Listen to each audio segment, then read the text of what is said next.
Between the kids being home and hosting, everything in our house gets used up in summer. With Instacart, I can save money by stocking up on all my favorite summer brands. I save time by getting everything delivered in as fast as an hour. And I save myself a sink full of dirty dishes by stocking up on paper plates for the annual summer cookout. Save more on summer essentials? Spend more time enjoying summer. Add summer to cart. Download the app to get free delivery on your first 3 orders. Offer valid for a limited time. Minimum $10 per order. Additional terms apply. Today on CityCast Chicago. Just last year, I was sitting here openly bragging about how my baseball team felt like championship contenders. I feel like an idiot because now the players seem over it, executives are out, and owners are weighing the options of leaving their Southside home. So, what the hell is going on with the White Sox? Here to answer is Herb Lawrence with CHGO's White Sox podcast. It's Monday, August 28th. I'm Jacoby Cochran, and this is what Chicago is talking about.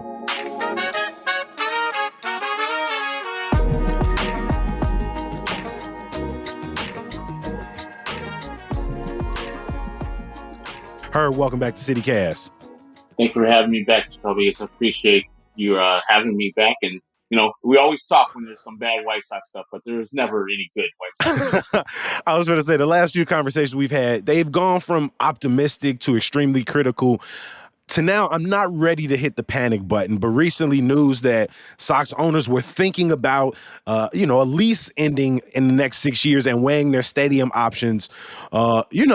Is this all smoke or is there a real chance the Sox can leave? Well, they have 6 years left to make that decision on their lease because that's when it runs out, I believe, in 2029. But the White Sox have pulled this move in the past before where they threatened to move. If you guys remember the late 80s, the Jerry Reinsdorf, who was still the owner of the White Sox, he threatened to move the team to Tampa. And it was a last minute, actually, some say over the time effort by governor at that time, Big Jim Thompson, to make sure the White Sox stay in Chicago. And so that's why the White Sox still have the sweetheart of a deal that they had back in the day because, Jerry Reinsdorf worked his political connections to get the deal that he wants. And subsequently, he's done an interview with Cedar Aficionado where he pretty much stated that he uses teams and uses cities to leverage and get the advantage for himself to get the best deal for negotiations. So this is what that is. I mean, if you think about the city they were talking about specifically was Nashville, Tennessee. Great city.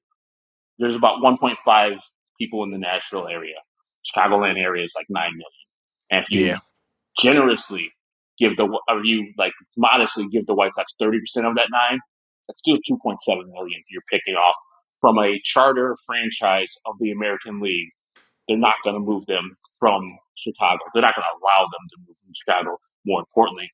And secondly, there's plenty of areas here in the Chicagoland area, even if it isn't in Chicago proper, that you can move to, that you retain the fan base, and then you build a beautiful stadium. The only thing I want out of this is for taxpayers to be smart, not allow the White Sox or the state of Illinois or the city of Chicago to tax you for that stadium. Mm-hmm. We've been through that with the stadium the White Sox are currently in a guaranteed rate, and the stadium that the Bears are leaving from in Soldier Field, which the city of Chicago still owes $500 million. Yep. Yeah. So I just want voters to be smart and say, yes, he's come to our city if it's some suburban municipality, but he's going to have to pay for that, or whoever the owner is at the time is going to pay for that themselves. I saw those reports that a developer is preparing to bid for guaranteed in this case, but you think that's just maybe pushing the narrative forward. What do you think ultimately the White Sox owners are prioritizing? Is it a new stadium somewhere else? Is it development around Sox Park? Maybe selling the team? I know Reinsdorf is 87, What do you think they're prioritizing doing this now? You say they did it in the 80s, but, it's 2023 now. I think Reinsdorf is looking for somebody to pay for a stadium. So that's why he floated Nashville, so he can get the negotiations going with the city of Chicago so they can give him a sweetheart of a deal like they did with the guaranteed rate. So that's what he's angling for. If he wanted to sell, he bought in for $19 million, and he's probably going to leave with either $2 to $3 to $4 billion on the sell of the White Sox. It's time to go if he wanted to do that. And he's 87, like you said. what's the rush? You could just use that money for yourself, kids, your grandkids, your great grandkids. It'll be generational wealth for ages. So I don't think he wants to sell the team, or else he would have already, inquired about it. I think he wants the city of Chicago to give him a plot of land, and he'll pay some of it. But for the most part, Hmm. the city of Chicago and the state of Illinois will have to foot a major bill of part of that if he gets his druthers. And I just want our people to know, don't do that. Pay for infrastructure like the Bears in Arlington Heights, because you're going to use those roads even when Hmm. game day is not there. You're not going to use the game or the stadium during games or during the days that they're not playing there. Even though you paid for it. I feel like in less than a year, talked to a group who made the documentary Last Comiskey to talk Mm-hmm. about the park before the one now, and the one we got now is just 30 plus years. I think the first season they played there was the year I was born. I mean, that don't seem that old for a stadium. No, it's not. But the thing is, there's so many stadiums that have been built and rebuilt in the time that the White Sox stadium guarantee rate has been built. So 91 was the White Sox stadium open. Since then, the Atlanta Braves have moved into a new stadium. They moved from, I think, Fulton County Stadium to Turner Field, and now they're at Truist. Like, they have switched parks in that time to three different parks since the White Sox have been just in their same park. And that same thing happened with Texas. The Rangers now have a brand new park in their park that was open after the White Sox built in 91 is now desolate. So that's where baseball's going. Even Arizona's asked for a new stadium. Milwaukee's got a lot of stadium problems, and they're floating, moving to Nashville too. So it's the nature of the beast that is in Major League Baseball now. I got you. I mean, if this is all a tactic to get a better deal from the city, what are city leaders responding with so far? Like you said, they already having to deal with the Arlington Heights Bears. Now they're, the White Sox are floating some dissension. How have the leaders responded? I haven't seen any official things from Mayor Brandon Johnson as yet, but the alderman of Bridgeport came out after that report was released on Crain's Chicago Business and said, we got to keep the White Sox in Bridgeport. So they're thinking, like, it seems like that person is more conciliatory. Like, hey, we would willing to pay for a couple, things for the stadium and make some contributions to keep them in Bridgeport so they can continue to be the ballpark or the team in that area. But they just want to make sure the White Sox stay there. So the culture, the atmosphere that's been there for probably hundreds of years, 100 years plus, when Comiskey was initially built there, to stay in that area. I think there's better areas for this White Sox team to be looking for a stadium, like that new the 78 area that's like adjacent to the South Loop is a great place for the White Sox to look for because the backdrop will be the Chicago skyline, which is undefeated. But Hmm. I know people who are Southsiders and take pride in the South Side wouldn't necessarily agree that that is the South Side. That's like, more the loop. And that's not what White Sox baseball is built on. I don't care about that. I care about the aesthetics and people coming to our ballpark to see the spectacle of the ballpark and to see the great city that we have here. I mean, if, worst case scenario seems to be off the table in terms of them relocating to, or at least theoretically, it's not off the table, right? Mm-hmm. Them moving to another city. But the idea that they'd move to even the 78 or the South Loop, what do you think that would mean for Chicago, for the South Side that takes such pride in the Sox? Mm-hmm. People, take pride in being a South Sider, etc. And I don't know. Like, I know White Sox fans would still be fans of the team if they just moved to the 78 or one of these suburbs like Naperville, Arlington Heights, etc. But yeah, the Sox are the South Side. I mean, they pretty much have been here since the beginning of them starting playing in 1901. So I would like for them to maybe find a way to refurbish guaranteed rate. Is there a situation to do like what Wrigley did over the last few years, like building a Gallagher's Way type joint? I think they had pushback from the local businesses and the local leaders in Bridgeport about doing that because the White Sox have added things. They've added the Shy Sox Bar and Grill, which is adjacent or on top of or underneath the guaranteed rate on the other Hmm. side of the street. But I don't know if Sox fans are necessarily looking for that because it takes away areas for tailgating. That's one of the big things that if you were to put those shops, malls, other extra things. I've done the tailgate in the parking lot. It's different out there. Yeah, that's what White Sox fans love: tailgating and Lot A, Lot B, Lot C, etc. And so, I think the main point for White Sox fans is to have a better ballpark experience. I don't think White Sox fans are necessarily fed up with the guarantee rate because I think it's an all right, fine baseball stadium and has great food and beer options. But the stadium overall, if you're looking at all the rest of the stadiums in Major League Baseball, is kind of mid.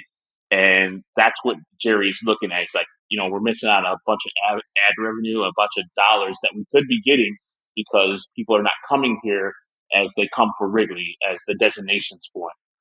I mean, it's something about that walk from parking lot G with a couple road beers that I feel is a part of the like fan experience. It's a part of the indoctrination. But I understand when so much is about big stadium, big entertainment. I don't think they need a lot because the stadium, as you said, is not that old. It's not decrepit. It's not falling apart like Wrigley was.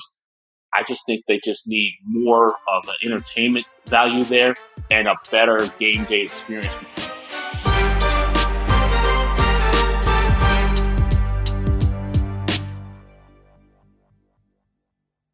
Welcome to Welch's Fruit SMR. Enjoy the big, bold, vibrant sounds of real fruit. Orange, pineapple, apple juice, strawberry spread, sparkling rosé.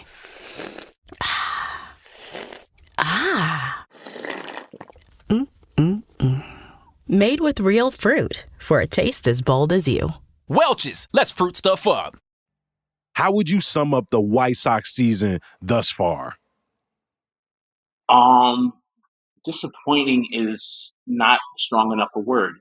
Whatever disaster is the strongest word I can come up with because this team, this White Sox team, before the season, coming off an 81-81 year where they were supposed to be competing and they finished 12 games behind the Cleveland Guardians, that was disappointing. Mm-hmm. They're 27 games worse than that team. And so there is nothing that could be explained other than this is a disaster of a season for the White Sox. Anything that could go wrong has gone wrong. Players have been hurt. Players have been popping off at the mouth. Players have been sniping at each other. Players have fought. Suspended for fighting. Players have fought each other. The manager seems lost.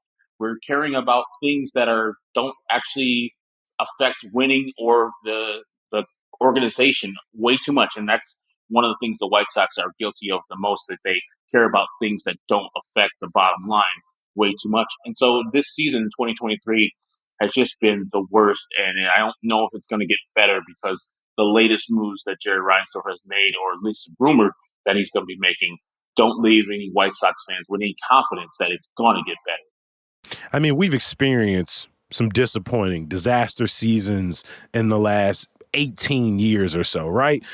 And we've seen new players come in, different teams. But one thing we haven't really seen are executive heads rolling. And last week we saw, GM Rick Hahn and former VP Ken Williams get fired from the team. I mean, was that writing on the wall or was that a shocker for you?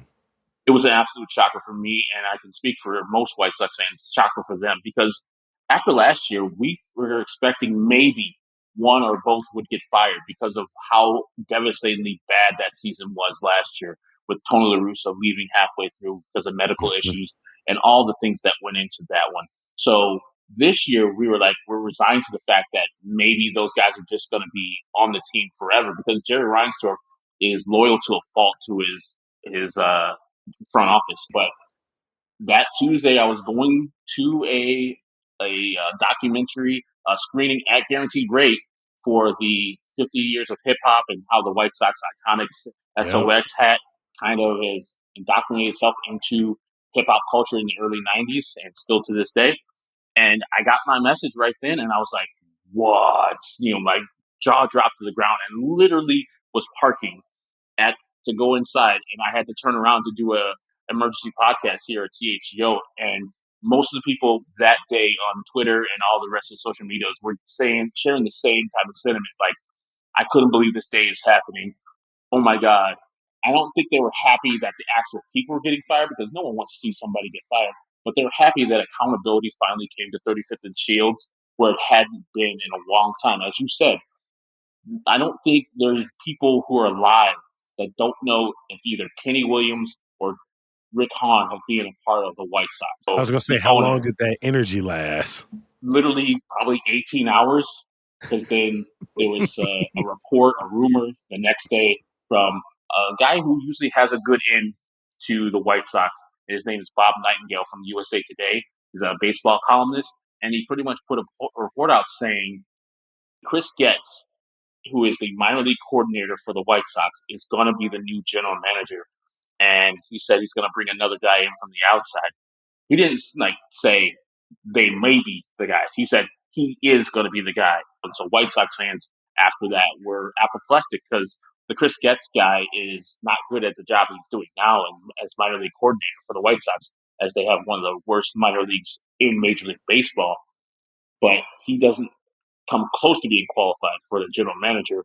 And Jerry Reinsdorf is going to be depending on him or the next person who's going to be general manager as being the sole voice of White Sox baseball and White Sox operations, which is, to me, ludicrous to do it for a guy like Chris Getz. Yeah. I mean, we've talked about frustration amongst the fan base, frustration and shock amongst the media.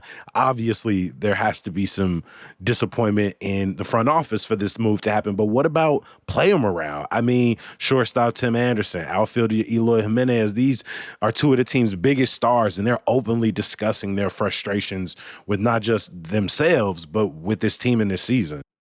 Yeah, and I think that's a reflection of the leadership or the lack thereof of the White Sox. If you guys remember the movie, Remember the Titans, there's a line in there that attitude reflects leadership, and that's what's happening. Since the owner is the head leader of the White Sox and he doesn't seem to care about anything else but himself and the bottom line, and that filters down to everybody in the organization. And that's why you get those quotes from Tim Anderson, and you get the kind of lackluster response from Eloy Jimenez after he's asked, "Did you guys have a discussion about leadership in the clubhouse?" And he's like, "Not really." That's not a good answer. Not a good Mm-hmm. answer at all. Even if you had to lie about it and say, "Oh no, we like to keep that in house," or we're not going to discuss private clubhouse stuff with you guys in the media, I would accept that answer. The answer he gave was just indicative to what type of atmosphere is there at 35th and Shields, where leadership is a big time void. And Jose Abreu, for all the stuff he did on the field, was a leader in the clubhouse. And so when he left this offseason to go to Houston, that, pretty much, signaled that leadership is gone off this team. And you see it's reflected in the record because mostly, except for Jose Abreu, the same players came back and they're 27 games worse than they were last year. I mean, what's next? Is there some late rally here with this new momentum, or are we looking at collapse and rebuild? What's coming, man? Because I don't know if my heart could take a relocation. So let's just focus on the playing ball. Yeah, I think they can actually, they have plenty of money available. Jerry Reinsdorf is a billionaire, and if he really wanted to, he can spend all the money he wants to, but he doesn't believe in that philosophy. The White Sox are one of three teams, I think, remaining that have never spent $100 million or more on a contract for a free agent ever.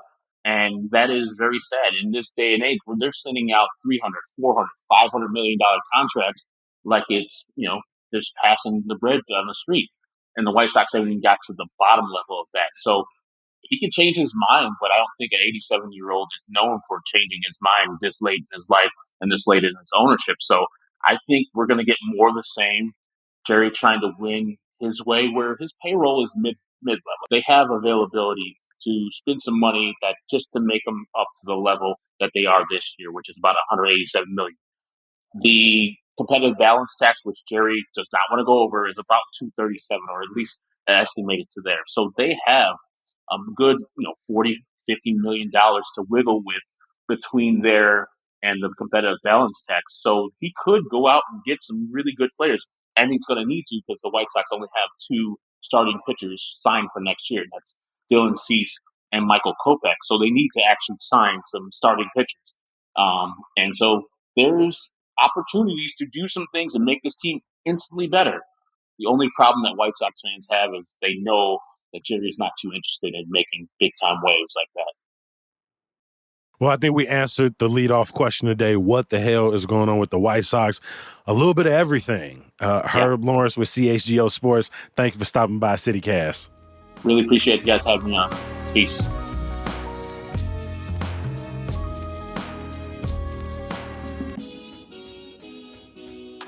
Before I let you go, a little bit of news, y'all. This Wednesday, a Bring Chicago Home Southside Town Hall will be happening at St. Thomas Lutheran Church in South Shore. Community members can learn about the ordinance to tax high-end real estate sales to pay for services for unhoused Chicagoans. Attendees can also ask questions of local alders.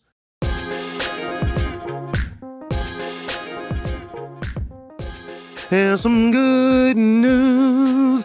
You can enjoy Chicago Jazz Festival all week long with events across the city. Tonight, I'm thinking about popping up at the Elastic Arts in Logan Square to see Coco Alyssa's Elixir Ensemble. Yeah, that's a tongue twister. Say it 5 times fast. There are events happening every single day, including 4 days of jazz in Millennium Park beginning Thursday. For the full schedule, check the show notes. Also, if you like me and you need to get yourself a new driver's license, make sure you head to chicago.citycast.fm to check out changes coming to the DMV. That's also where you can subscribe to our daily newsletter, Hey Chicago. Some people call it the best damn newsletter in the city. Who are some people? Me. Tomorrow on the pod, we're talking about yet another Illinois corruption trial. I know, they never stop. Hopefully you'll join me. Peace.